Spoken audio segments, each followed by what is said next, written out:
안녕하세요, 빌리온입니다. 지난 시간에 잘못된 투자 철학과 과도한 욕심으로 인해 200억을 하루아침에 날린 어느 투자자의 이야기를 들어보았는데요. 2008년 금융위기가 발생하기 전 세계 주식시장은 가치 대비 과도하게 상승했고, 그에 따라 투자자들은 위험 관리를 해야 했지만 많은 투자자들은 그러지 못했습니다. 그것은 지나친 욕심과 자신에 대한 과신 때문인데요. 많은 사람들이 투자를 할 때 최적의 타이밍을 찾아 주식을 사고 팔려고 합니다.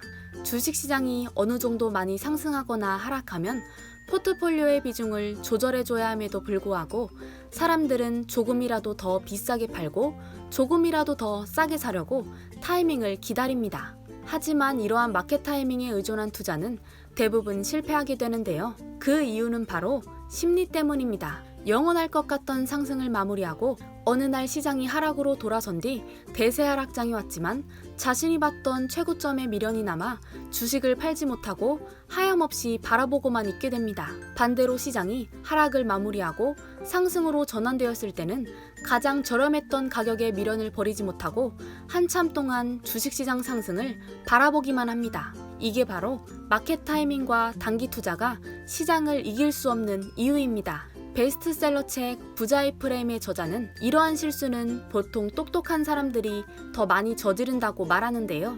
그 이유는 똑똑하고 지식이 많을수록 어떠한 상황을 잘 설명하고 합리화하는 데 잘 훈련되어 있기 때문이라고 말합니다. 이 말은 대부분의 똑똑한 사람들은 자신의 실수를 인정하지 않고 합리화하기 바쁘다는 뜻인데요. 이러한 사람들은 대부분 어떠한 일에 성공했을 때는 자신의 실력으로 여기지만 실패했을 때는 운이 안 좋았다고 말하는 경향이 있다고 합니다. 사실 투자에서의 성공 대부분은 어떠한 지식이나 똑똑한 머리가 아니라 자신이 틀릴 수도 있다는 두려움이나 겸손함과 같은 성격적인 측면에서 나오는 것인데, 이를 아는 사람들이 많지 않은 것 같습니다.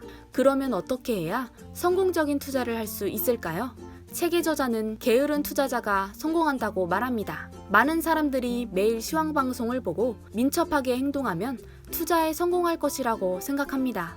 하지만 투자에서 성공하는 사람들 대부분은 느긋하고 여유 있는 성격을 가지고 있고 항상 기회는 있다고 생각해 급하게 행동하지 않는 사람들입니다. 책의 저자는 분기별이나 반년 혹은 1년에 한 번씩만 포트폴리오를 조정해주면 충분하다고 말하는데요. 기업의 가치와 나라의 부는 아주 천천히 성장하는데 많은 투자자분들이 주식시장의 단기 변동성에 흔들려 매번 비싸게 사서 싸게 파는 실수를 반복하는 것을 보면 매우 안타깝습니다. 투자에서 가장 중요한 것은 위험 관리입니다. 높은 수익률을 얻기 위해 높은 위험에 지속적으로 자신의 자산을 노출시키다 보면 언젠가는 크게 실패할 수밖에 없습니다.